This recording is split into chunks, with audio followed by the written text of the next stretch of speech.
Marcel, é contigo.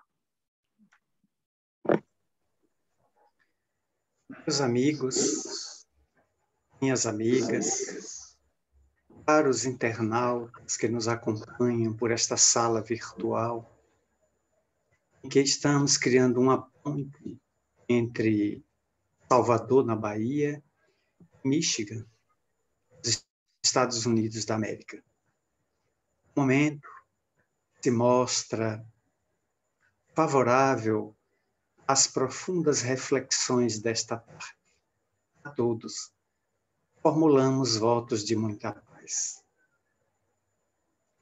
Quando viajamos em pensamento para a velha Índia, o Koan se nos parece apropriado e oportuno ao momento. O rei, desejando conhecer a vastidão do seu império, determinou que num dia a cavalaria sua preparasse carruagem real, com todos os guardas necessários a resguardar a segurança do monarca, que ele desejaria naquele dia empreender uma longa viagem para as fronteiras mais distantes do seu reino. Se colocou na parelha os cavalos mais fogosos, os homens mais adestrados. Logo pela manhã cedo, aquele rei empreendeu uma viagem por terras desconhecidas. Por mais que os fogosos corcéis galopassem a toda, onde ele chegava, ele perguntava a aldeões, a agricultores, determinadas figuras da terra, padeiros, pessoas simples, de quem são essas terras? São vossas, ó meu rei. Até aqui vai o vosso reino e se estende além daquelas montanhas. Até que no final da tarde, a carruagem real, a comitiva, chegou a uma encruzilhada. Parando naquela encruzilhada, ele perguntou aos guardas: onde estamos? Os guardas responderam: não sabemos, majestade, porque estamos tão distante da capital do império, não temos a menor ideia de onde nós estamos. Mas até aqui, essas terras são vossas. Reina vossa soberania. Ele então parou a carruagem exatamente onde as duas estradas se cruzavam, formando a encruzilhada, e aguardou que por ali passasse um agricultor. Aquele homem simples do campo, com a enxada ao ombro, vindo da terra, onde certamente passaram o dia inteiro arando-a, ao ver aquela carruagem carregada de pedras preciosas e toda enfeitada por fora, o aldeão derriou a enxada, retirou o chapéu modesto e, curvando-se de joelhos ao chão, saudou o seu monarca. O monarca saltou da carruagem e perguntou: meu amigo, se nós avançarmos para o norte, chegaremos a Rajasthan, a terra dos sábios? O aldeão, o agricultor, respondeu: não sei informar não, meu senhor. E se nós regressarmos ao sul, nós atingiremos Bangalore, a terra dos perfumes e dos incensos sagrados? Não sei também informar, meu senhor. Amigo, se nós formos por essa estrada da direita, você acha que chegaremos ao Taj Mahal, o célebre palácio? Eu não sei lhe dizer também, não. Se formos para a esquerda, poderemos atingir as regiões de Nova Delhi? Oh, senhor, lamento poder informar, também não sei. O rei, traduzindo uma certa irritação no falar, exclamou: mas também o senhor não sabe de nada, hein? E o aldeão respondeu: verdade, meu rei, mas não sou eu que estou perdido. Isso nos leva a uma reflexão de que podemos espalhar esse pequeno koan para a ideia de que ao longo de milênios e milênios da criatura humana na Terra, temos devassado as ciências, Nossa curiosidade sem limite, desde os primórdios da cultura terrestre, buscou defaçar os enigmas dos efeitos climatéricos, de buscar o entendimento que estamos no planeta através da filosofia. A religião tentou equacionar os enigmas da morte, decifrando os estados depois do ocaso orgânico, pela anóxia, pela cianose. Ao mesmo tempo, a ciência física, a biologia, a química e tantas outras conseguiram arrancar-nos um pouco da ignorância, dando-nos a tabela periódica, os instrumentos com que hoje observamos o infinito. Na atualidade, o planeta que se encontra cercado de milhares de satélites artificiais, produzindo comunicações instantâneas e facultando que os indivíduos se comuniquem, promovam transações financeiras de alto valor em questões de milésimos de segundos. Tudo agora está robotizado. Estamos numa sociedade vigiada por câmeras insignificantes que captam sons e imagens. Descemos aos abismos oceânicos nas fossas das Marianas, no Pacífico, para investigar os 12 quilômetros de profundidade da fossa oceânica mais profunda, a fim de descobrir seres que praticamente não possuem qualquer tipo de ossos e estão mergulhados na escuridão total, desprovido de olhos, porque não há nenhuma necessidade de ter olhos onde não há luminosidade alguma. Subimos aos espaços infinitos, nesse momento, 3 países. Nós temos os Emirados Árabes, a China e os Estados Unidos possuem rovers, máquinas não tripuladas altamente sofisticadas, escrutando e examinando o solo marciano à cata, de quem sabe rudimentos de bactérias ou até mesmo fósseis, talvez seres vivos ainda profundamente embrionários, simples ou complexos, a fim de respondermos uma indagação milenar. Será que tem vida fora da Terra?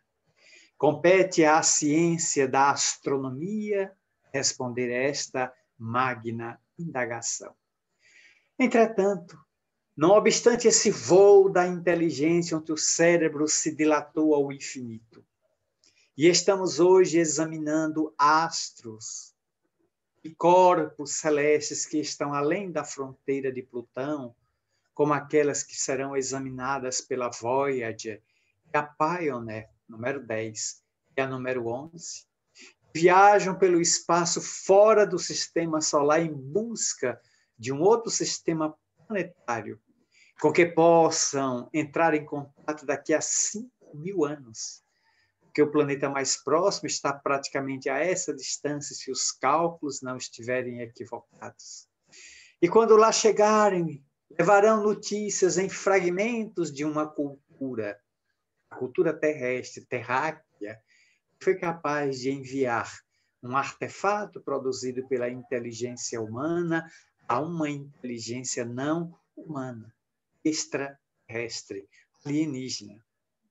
Entretanto, diz Emmanuel, ao examinar um dos seus livros mais extraordinários, Bênçãos de Paz, o benfeitor, escrevendo o prefácio desse livro, faz uma prece.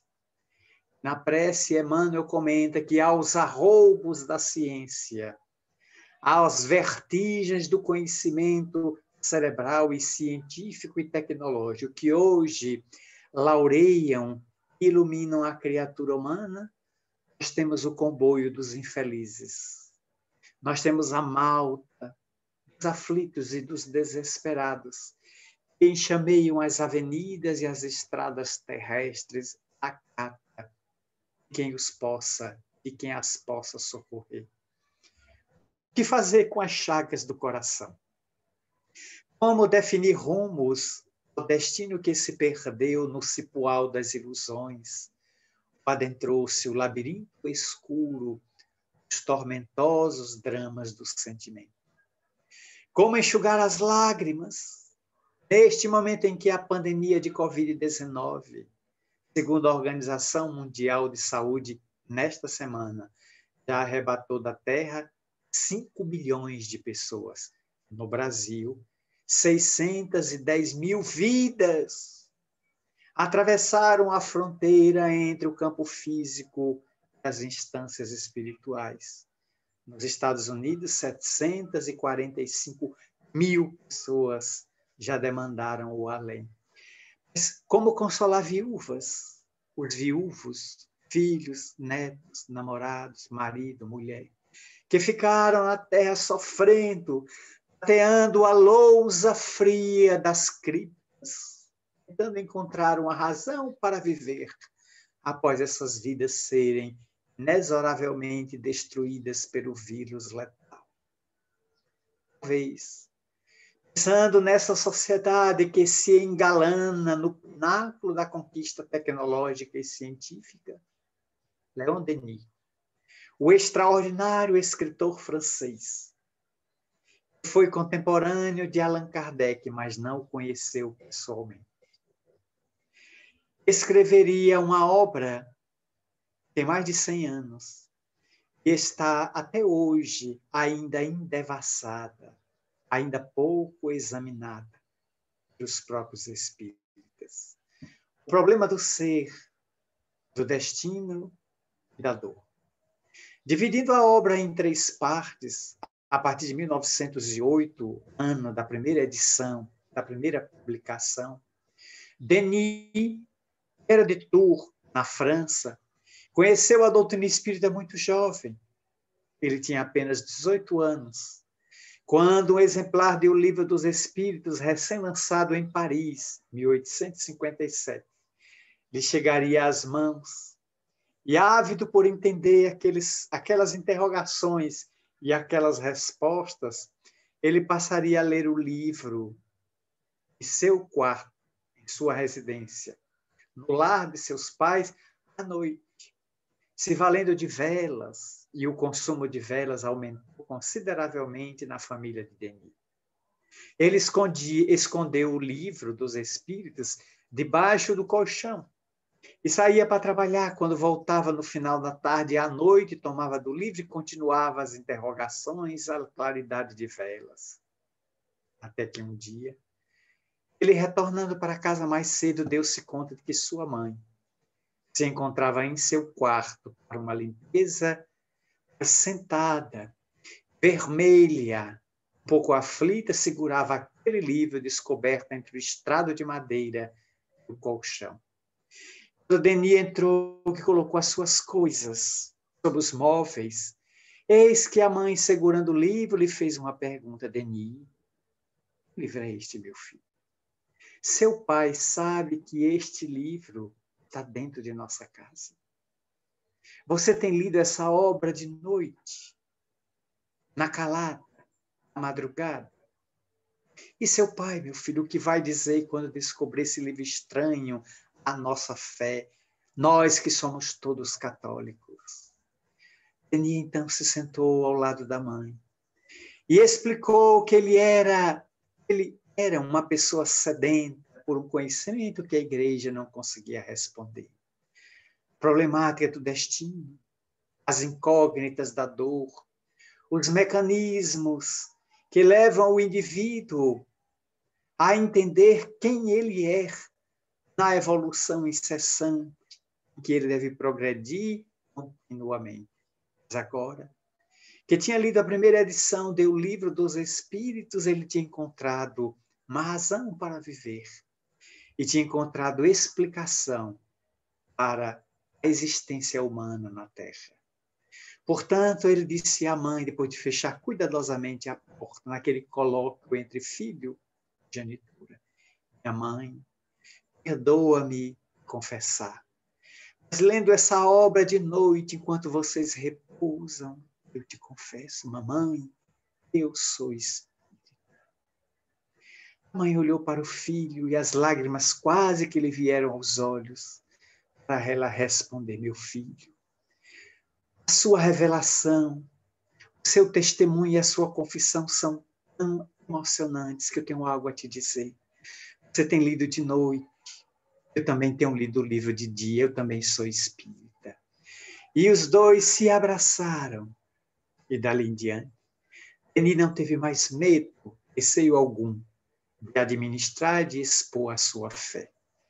Escreveria obras notáveis, sobretudo de cunho filosófico, dilatando o pensamento das verdades e dos princípios espíritas, mas o problema do ser, do destino e da dor, esse será a sua obra magna, o seu grande vademecum, seu best-seller, onde ele vai buscar o que ele tinha de mais sensível e se deixa abrasar pela fé alcandorada, pela fé raciocinada e lúcida que somente o Espiritismo faculta aos seus adeptos, para começar a entender as incógnitas, os porquês, as magnas e graves interrogações que dominam a criatura humana no seu périplo evolutivo, através das procelas antropossócio-psicológicas, para o indivíduo adquirir a redenção.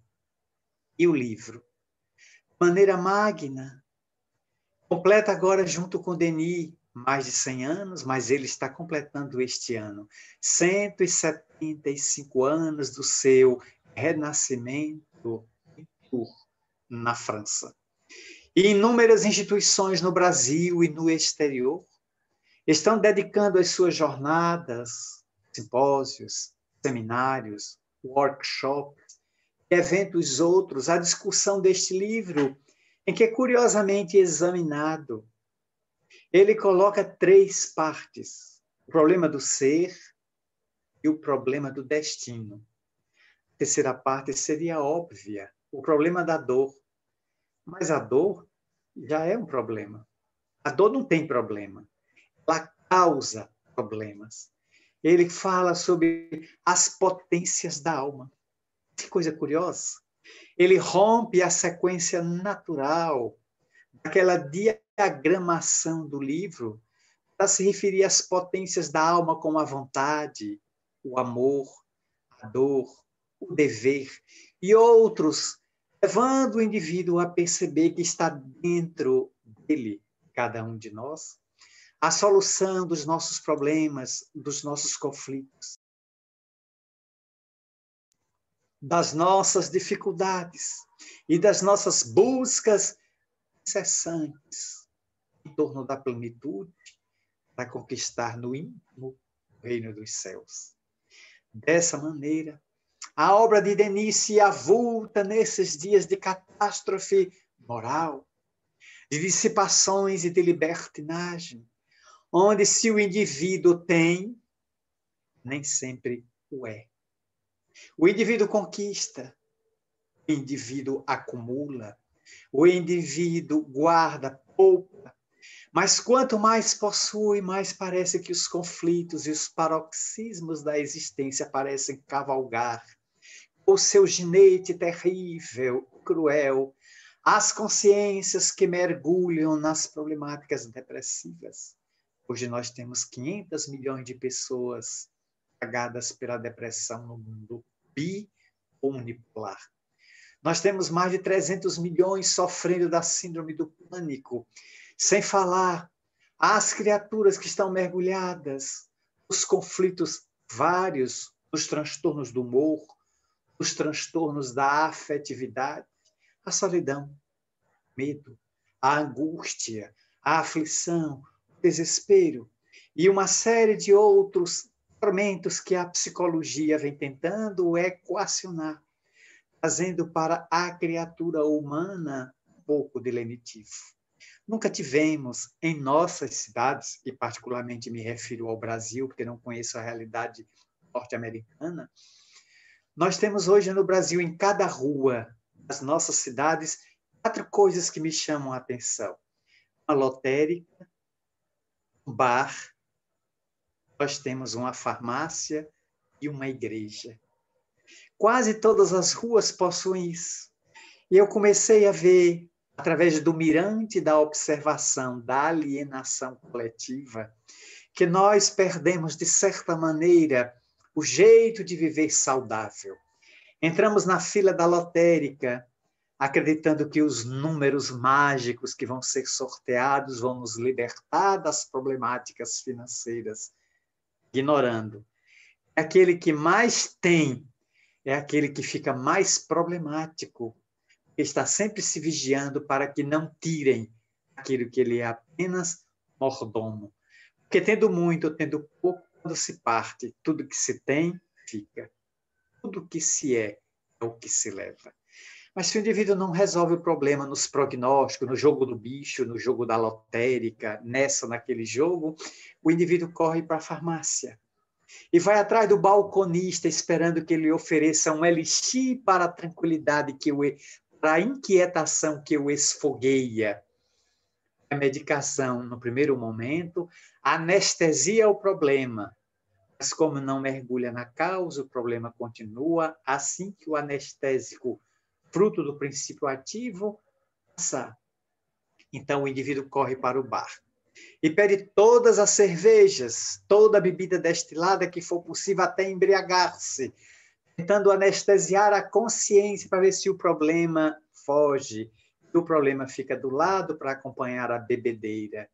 E quando o indivíduo desperta o choque da alcoofilia, da embriaguez, dá-se conta de que o problema continua do lado, aguardando solução.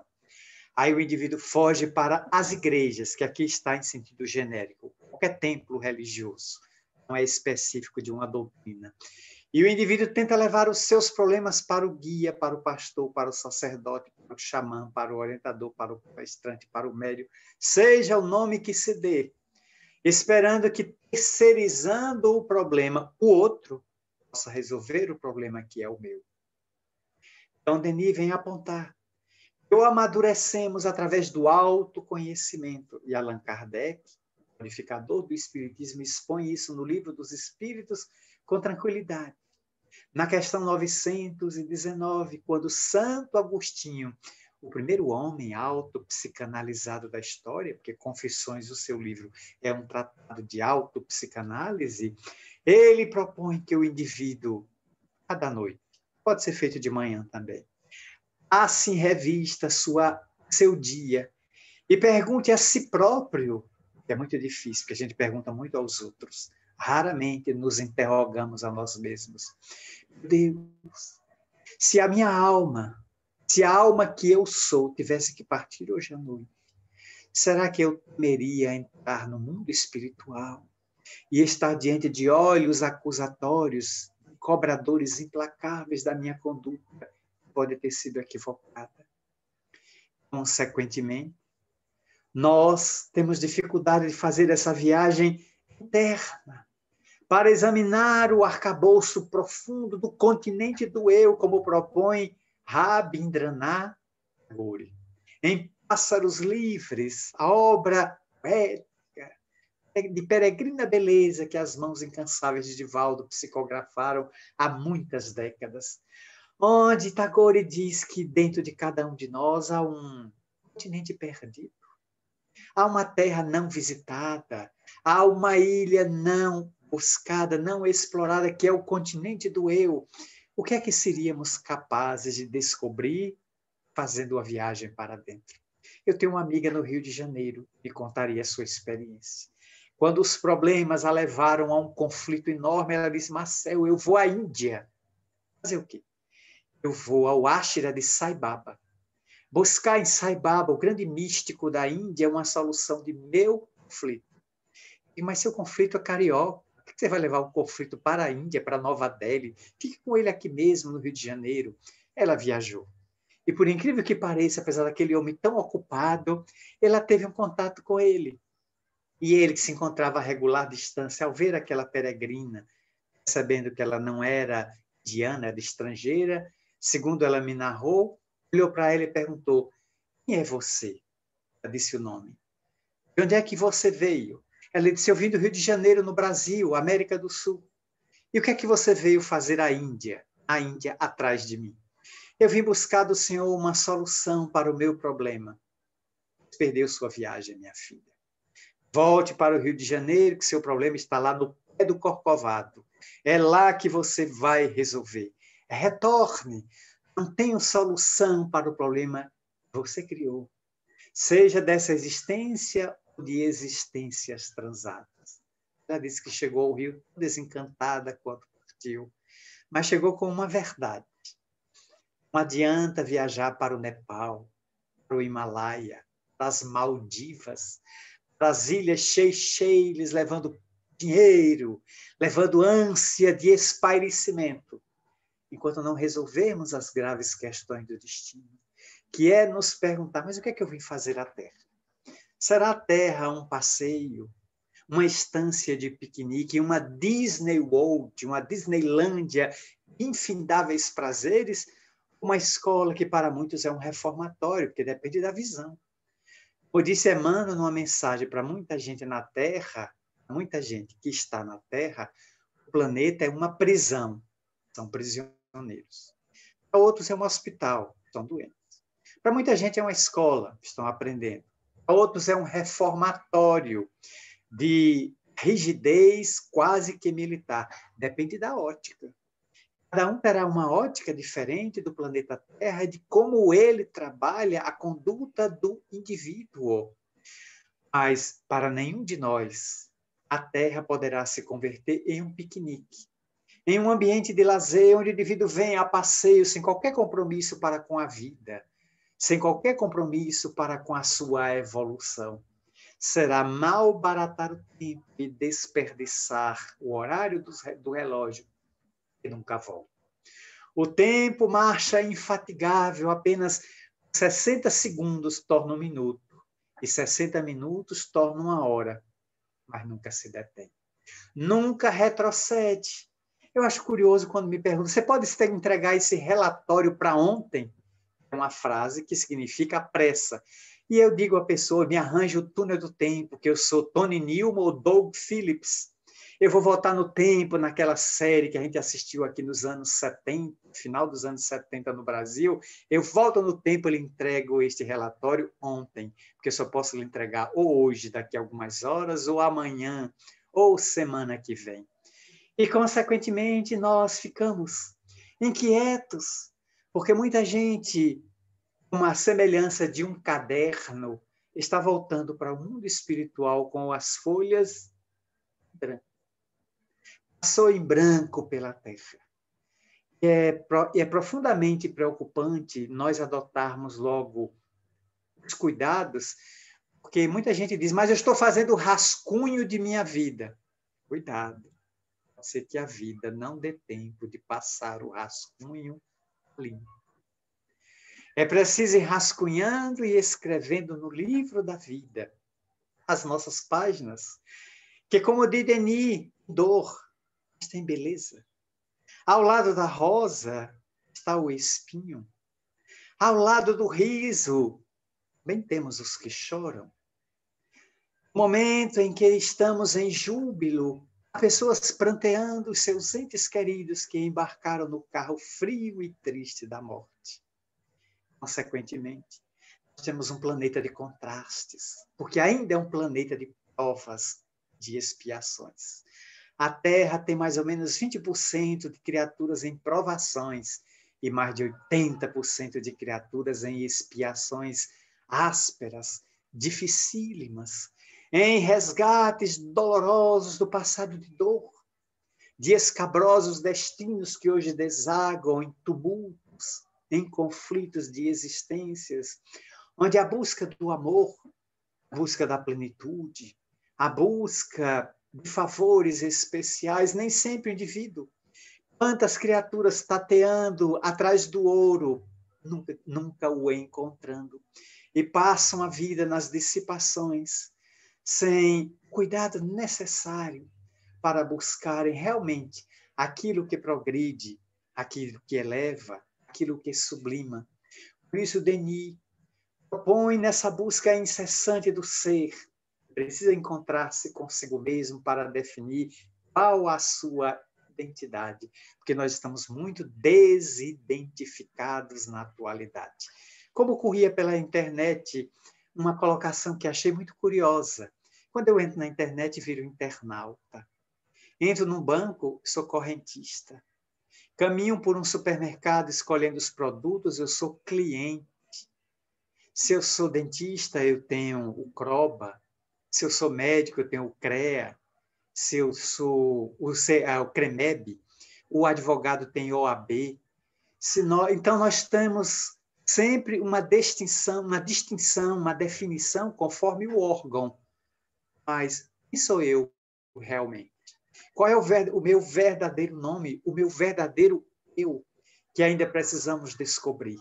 Por isso, Pedro Ouspensky, ao participar de 5 magnas e extraordinárias conferências na Universidade de Oxford, na Inglaterra, junto aos estudantes ali, ele escreveria um livro Psicologia da Evolução Possível ao Homem, propondo em 5 magnas conferências levar o indivíduo a descobrir o seu eu interior. Ah, mas eu tenho um nome, mas é o nome que eu tenho nesta reencarnação. Qual é meu nome? Não tenho nome, eu sou inominado. Porque em cada reencarnação eu tive um nome diferente. Eu sou hoje o somatório de quem me fiz ontem, sendo amanhã o que me faça hoje. Portanto, estamos sempre desaguando determinados insumos, matéria-prima, para a produção do ser que serei amanhã. Denis propõe que a gente faça a autodescoberta enquanto estamos na viagem pelo corpo, porque ela é tão breve. Ah, mas esse indivíduo viveu 100 anos. O que é 100 anos diante da eternidade? Não chega a ser nem um piscar de olhos ou um relâmpago. É preciso aproveitar. Sim, somos imortais. Ninguém mais pode nos destruir, nem a morte. Mas nós precisamos aproveitar a vilegiatura carnal para descobrir a magia da vida e evoluir. Charles Robert Richer, pai da metapsíquica, escreveria uma obra, o seu único romance, A Grande Esperança. E ele abre o romance dizendo ao leitor: leitor, sabes qual o significado da vida? Interrogação. Ele vai responder essa questão na última página. É óbvio que eu não vou contar aqui para ninguém. Cada um que pegue o livro A Grande Esperança, de Charles Robert Richer, para descobrir como é que ele define na última página qual o grande segredo da existência. Mas já podemos começar a tatear.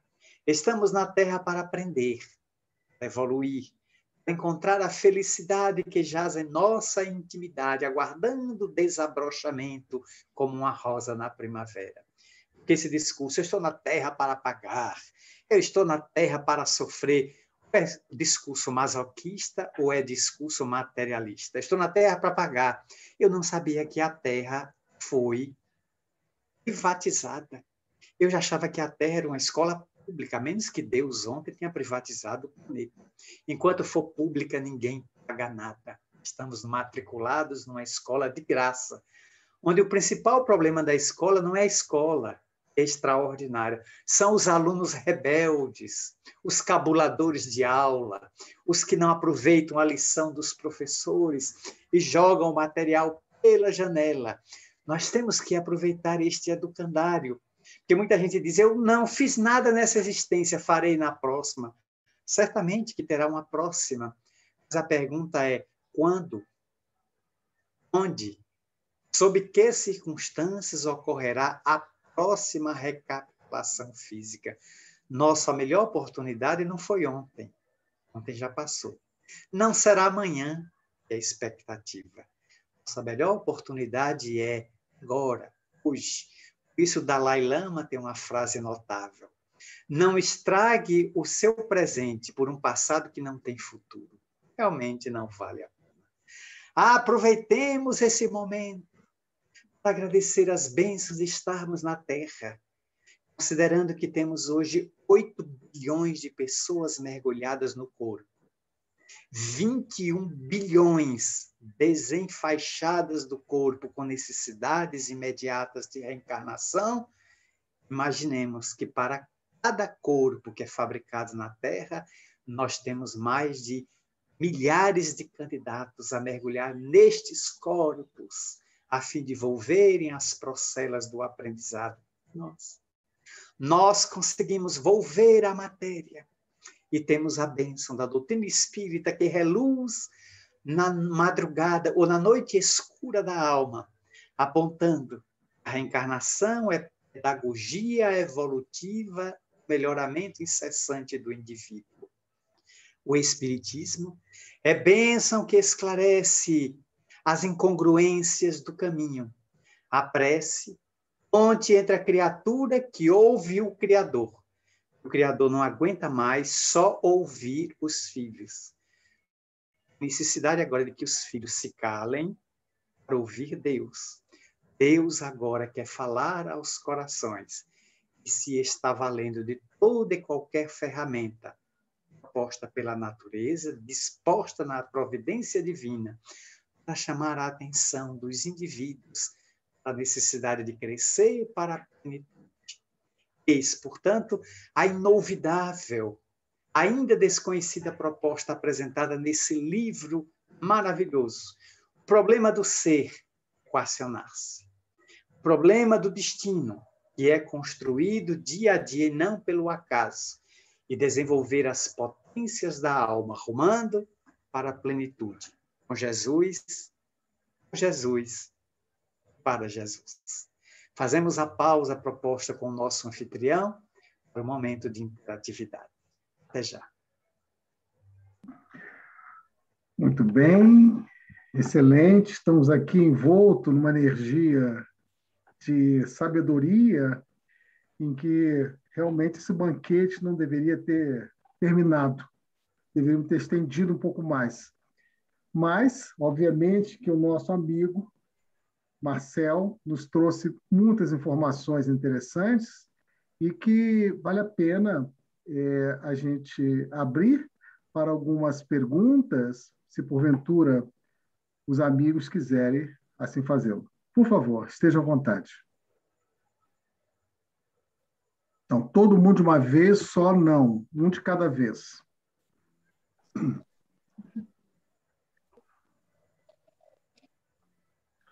Bem, então, enquanto as pessoas estão se organizando, né, eu posso me permitir fazer uma pergunta, Marcel.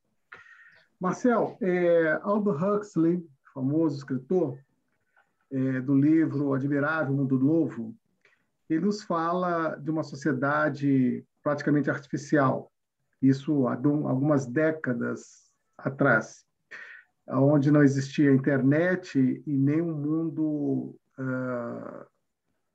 artificial como nós temos hoje. E ele fala que a sociedade, as pessoas, para saciar a sua sede, a sua necessidade de viver de esperança, tinha que tomar o soma, uma pequena pílula para dar sagacidade. Nós estamos vivendo um período em que as pessoas distantes, vivendo uma crise existencial, um vazio existencial, buscam subterfúgio através da rede de informação, a rede virtual. Isso não é um indício de que a sociedade está um tanto quanto perdida em função desse não vazio existencial, dessa não completude? Você poderia falar um pouco sobre isso? Notável Aldous Huxley também afirmaria de que os fatos não deixam de existir por serem ignorados. Quando o indivíduo não sabe, ele não pode ter a audácia de afirmar que aquilo não é possível, que ele desconhece o assunto. Sem sombra de dúvida, a sua obra, O Admirável Mundo Novo, é uma proposta utópica de um mundo que precisaria de uma medicação, uma pílula da felicidade, para dar aos indivíduos a capacidade de enfrentar os transtornos, os problemas. De certa maneira, essa pílula já existe. Está aí nas farmácias, nas drogarias, à disposição de quem quiser adquiri-las. Mas elas anestesiam o indivíduo, dopam o cérebro, levando determinadas substâncias às sinapses neuronais e levando o indivíduo a um esquecimento temporário da sua situação de dificuldade, mas não resolve a problemática. Porque é necessário mergulhar na problemática com coragem, com desafio, com determinação para tentar equacioná-la. E muitas vezes a dificuldade não tem as suas nascentes na atual existência física. Ela se vincula a uma existência transata. Eu não pronunciei vidas.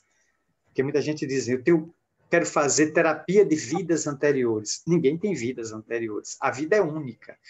As existências corporais é que são várias. As palavras têm muita força.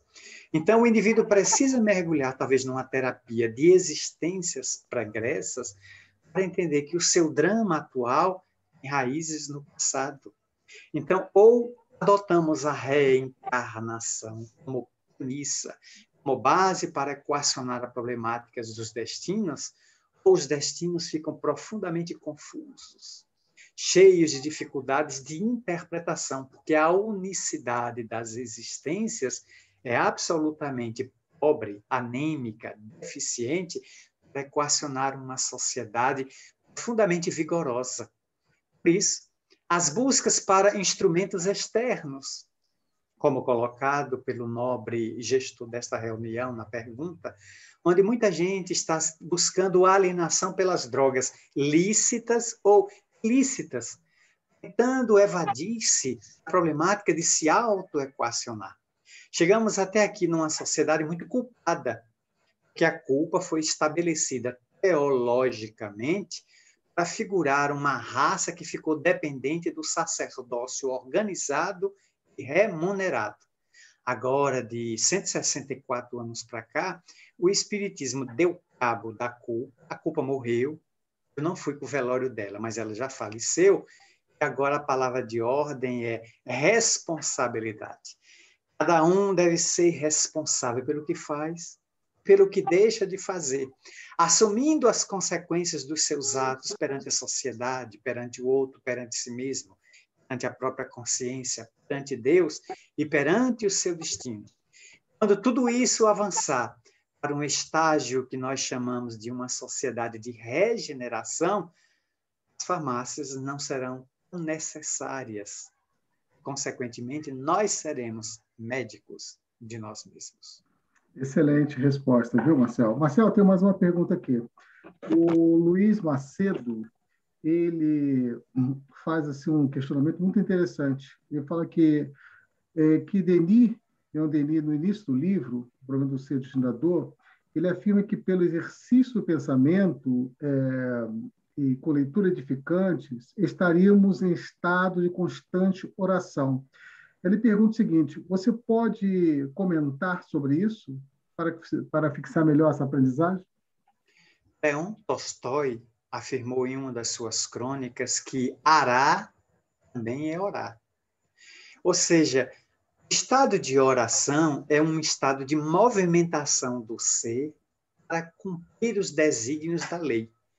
Madre Teresa de Calcutá, que foi Nobel da Paz de 1979, ela afirmou: as mãos que aram são mais santas e sagradas do que os lábios que oram. Então, mais vale um mudo que esteja trabalhando do que um orador muito falante e prolixo que não saia da tribuna, mas não mova uma palha em favor de ninguém. Então, a oração é um estado de movimentação da alma em função de atender os desígnios da lei. Existem momentos em que nós precisamos parar um pouco o que estamos fazendo para orar, que ainda é nosso estágio evolutivo.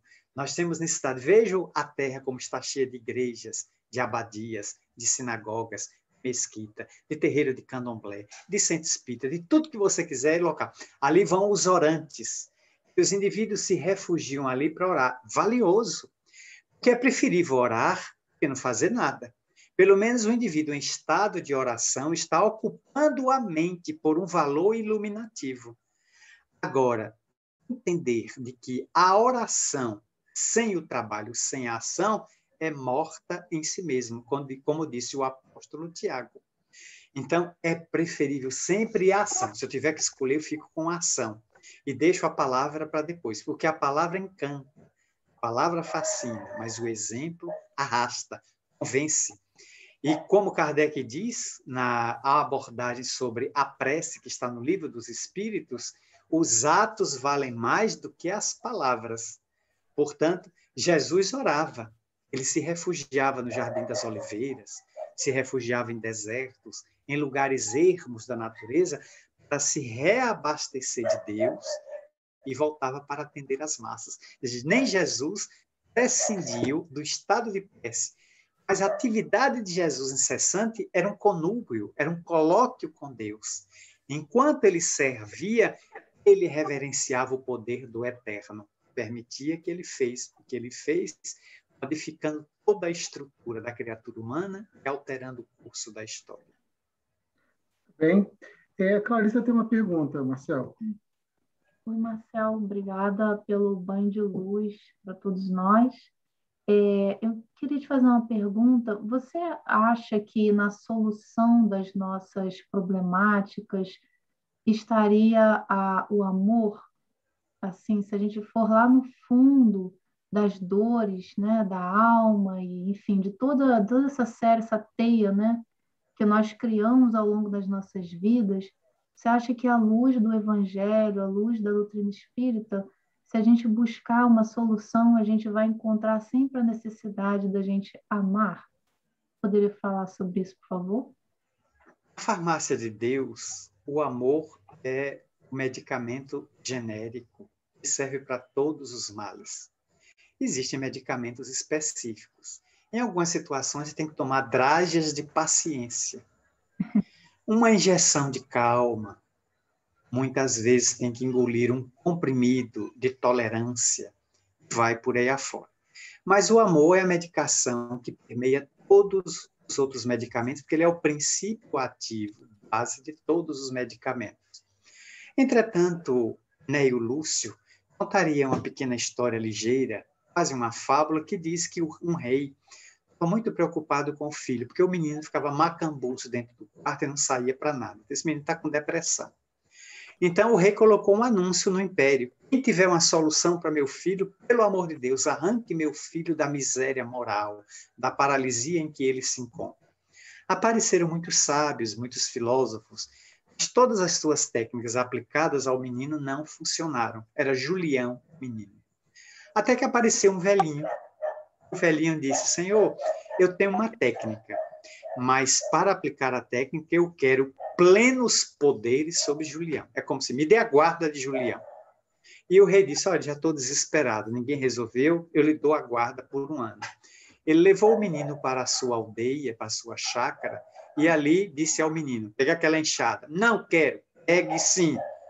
Jogou logo duro, né? Eu acho que o velhinho era meio militar da reserva. Chamou o menino: pegue ali a enxada, vai capinar isso aqui. Mas eu não tenho força. Tem sim, e vai fazer. Você vai capinar e plantar aqui um pequeno pomar. E foi obrigando o menino a trabalhar.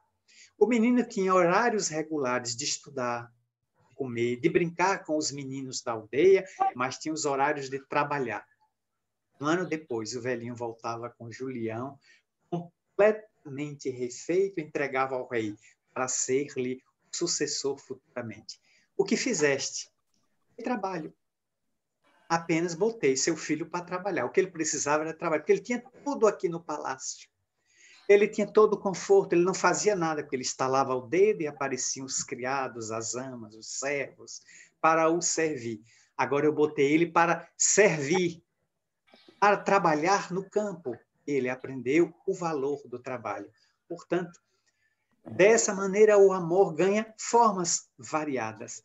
E ele, através de pedagogias diversas, atua no indivíduo. Você vê que Jesus teve comportamentos mais ou menos assim.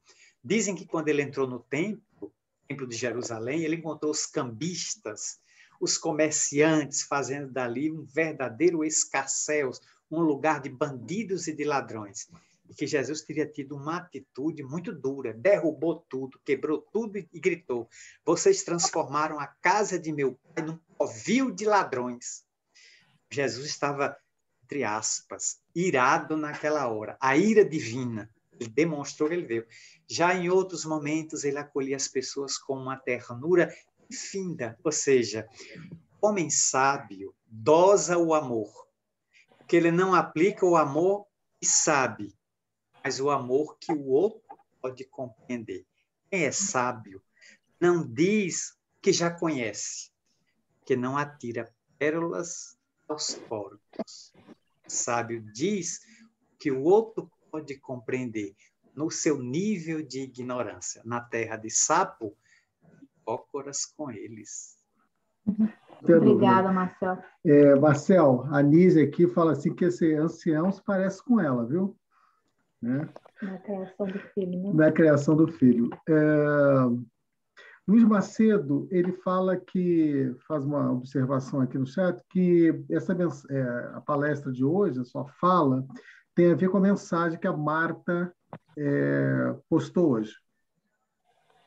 Perfeitamente. A benfeitora, hoje, às 4h30 da manhã, começou a escrever uma página abordando o extraordinário livro Fernão Capelo Gaivota. Eu nunca li esse livro, confesso a vocês.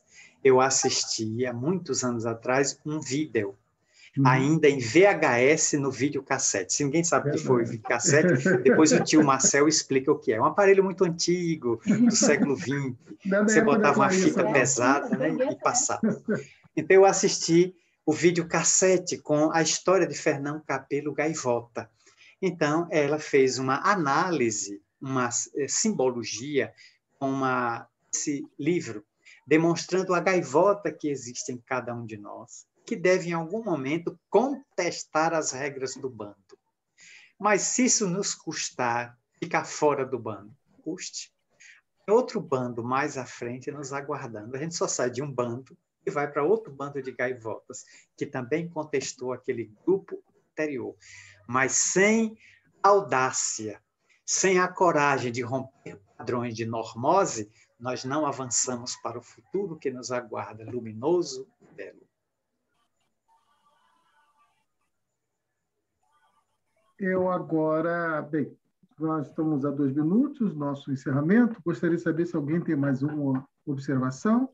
Eu só queria falar, complementação da mensagem, né, que ela faz essa comparação com o Fernão Capelo e fala do medo, como nós vivemos, né, enclausurados nos nossos medos e não rompemos, não batemos as asas para esses voos para o autoconhecimento. E não há caminho para você superar o medo se não é mergulhando para dentro, fazendo um mergulho interno para descobrir onde estão as nossas demandas existenciais, né, aqueles lugares que param-nos e impedem-nos de nós sermos nós mesmos. E ficamos nesse lugar, né, a reboque do que a sociedade estipula, e nesse lugar de não querer desagradar os outros, a gente termina desagradando aos outros e nos desagradando também, né? Então, é essa reflexão que eu queria trazer também. Excelente. Eu sou de Salvador, Bahia, Flávio. Uhum. Muito bem. A Mirella, do nosso lar, ela agradece, quanta luz trouxe esse ambiente. Bem, várias pessoas aqui se manifestando, agradecendo a Natasha. Bem, eu deixaria 1 minuto para considerações finais aí. Marcel, por favor. Quero agradecer ao nosso Edmilson Oliveira, a nossa Clarissa Oliveira, o distinto casal que nos acolhe neste momento, que se constituiu nosso anfitrião muito digno, nossos anfitriões muito dignos e generosos nesta tarde no Brasil, aí ainda pela manhã. Né? Temos que retroagir para as 5 horas, relógio, para encontrar em Michigan a parte da manhã, que 4 horas da tarde em Salvador, Bahia. Agradecer aos nobres internautas, são mais de 72 pessoas que estiveram conosco nesse encontro. Agradecer a Jesus, a Kardec, a bênção dessa doutrina que nos arrancou muitas vezes do cárcere, nos arrancou muitas vezes do hospício, da casa de saúde mental, equacionando as nossas problemáticas. E por mais que surjam os desafios da convivência e da vivência, o Espiritismo continua injetando em nós o ânimo e a alegria de viver. Cada dia que despertamos deve ser sempre uma página em branco. A vida nos oferece para quem escreva um poema de luz, uma frase de amor. Vale a pena viver, vale a pena amar. Muito obrigado a todos. Excelente. Muito obrigado, Marcel. Muito obrigado.